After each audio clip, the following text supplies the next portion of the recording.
Hai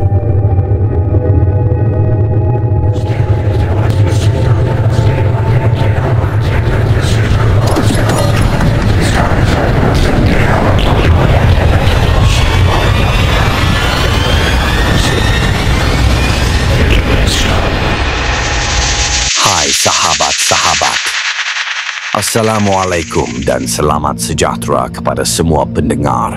Berjumpa lagi kita dalam cerita seram di channel O Horror Story. Sebelum itu, yang mana belum subscribe tu, silakanlah subscribe ya. Harap sahabat semua dapat membantu menaikkan subscriber channel ini supaya saya lebih bersemangat untuk menceritakan kisah-kisah seram. Baiklah, tanpa membuang masa lagi, kali ini saya ingin berkongsikan kisah baru yang ketujuh, yaitu kisah seram di hotel mewah. Cerita ini telah dikongsikan oleh sahabat kita sendiri, Amani, bukan nama sebenar. Cerita ini berdasarkan atas pengalaman sebenar beliau. Baiklah, mari kita dengar kiriman voice note beliau. Nama saya Amani. Sejak kecil, saya sudah terbiasa dengan kehadiran makhluk halus. Namun, kisah yang ingin saya kongsikan ini adalah pengalaman suami saya, Amir, yang berlaku semasa cuti sekolah baru-baru ini. Pada minggu cuti yang panjang itu, Amir mengajak saya untuk bercuti di Johor Bahru dan menginap di sebuah hotel mewah kerana keesokan harinya dia ada perlawanan futsal di Skudai. Setelah seharian menjelajah, kami tiba di hotel sekitar jam 2 petang. Selesai check-in, kami terus solat dan tidur kerana keletihan. Selepas solat maghrib, kami bersiap untuk menjelajah sekitar kawasan hotel. Ketika keluar dari bilik, saya hampir terlanggar seorang lelaki di koridor.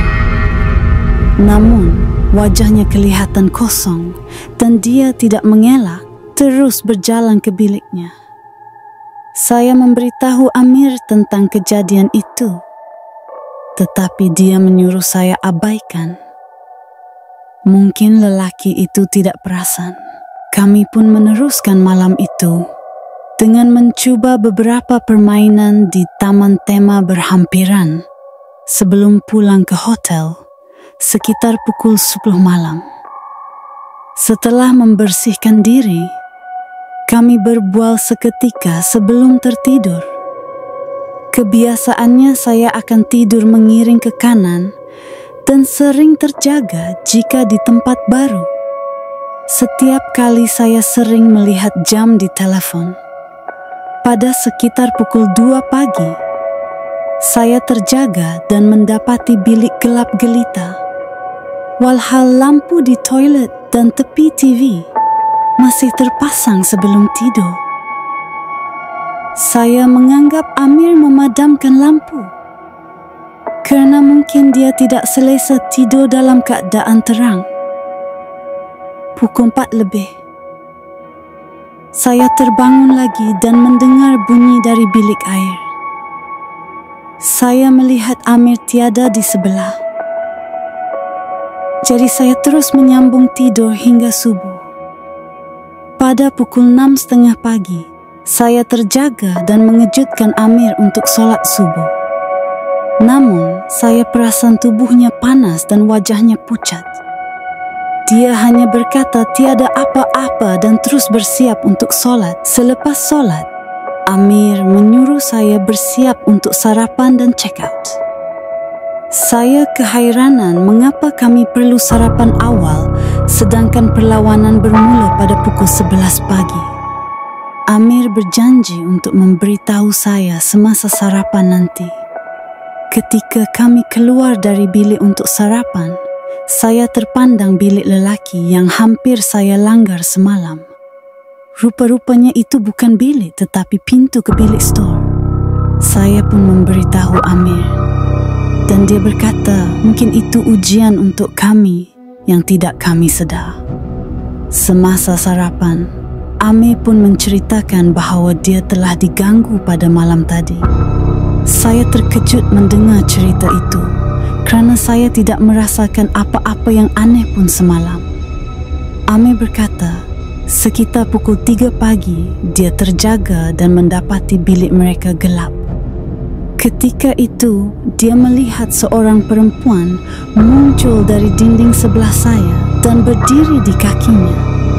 Amir pun cuba memastikan apa yang dilihatnya. Tetapi ketika dia baru hendak bergerak, perempuan itu terapung di atas badannya. Dia tidak dapat melihat wajah perempuan itu kerana rambutnya yang sangat panjang sehingga menutupi muka. Amir cuba memanggil saya, tetapi suaranya tidak keluar. Dalam keadaan yang tertekan itu, Amir menutup mata dan membaca doa. Setelah merasa ringan, dia membuka mata dan mendapati perempuan itu sudah tiada. Amir terus ke bilik air dan terdengar bunyi bising di luar bilik. Ketika dia mengintai dari lubang kunci, dia melihat seorang lelaki berpakaian seragam hotel berdiri di depan pintu. Tanpa berfikir panjang, Amir membuka pintu untuk bertanya, tetapi lelaki itu terus melulu masuk dan berdiri di depan katil. Ketika Amir hendak bertanya, lelaki itu ketawa dengan cara yang sangat menakutkan sambil menunjuk ke arah saya yang sedang tidur. Kemudian lelaki itu berlari dan tembus ke dinding. Amir terkejut dan segera menutup pintu dan terus meluru ke katil memeluk saya.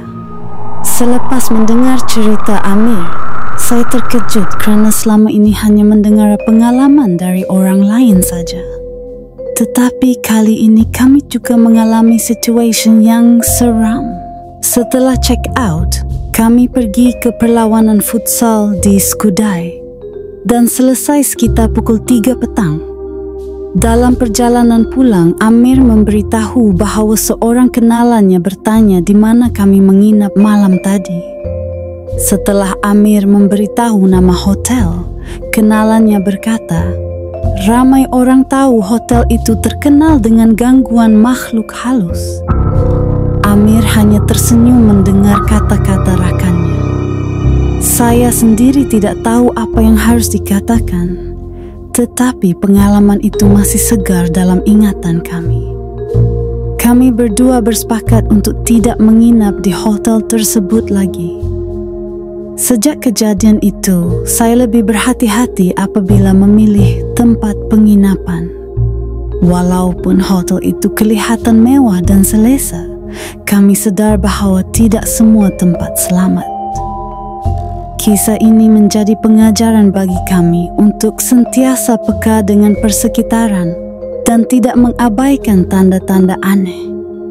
Saya berharap agar pengalaman ini tidak akan berulang dan kami dapat menikmati percutian tanpa gangguan. Sekian cerita dari saya. Semoga ia memberi pengajaran dan kesedaran kepada semua. Terima kasih kerana mendengarnya. Demikianlah kisah yang diceritakan oleh sahabat kita ini melalui voice note. Segala nama sebenar telah dirahsiakan. Kita akan berjumpa lagi di lain hari dengan kisah yang lain pula ya. Apa-apa pun, jangan lupa subscribe dan tekan butang loceng supaya sahabat-sahabat semua tidak ketinggalan untuk kisah-kisah baru dari saya nanti.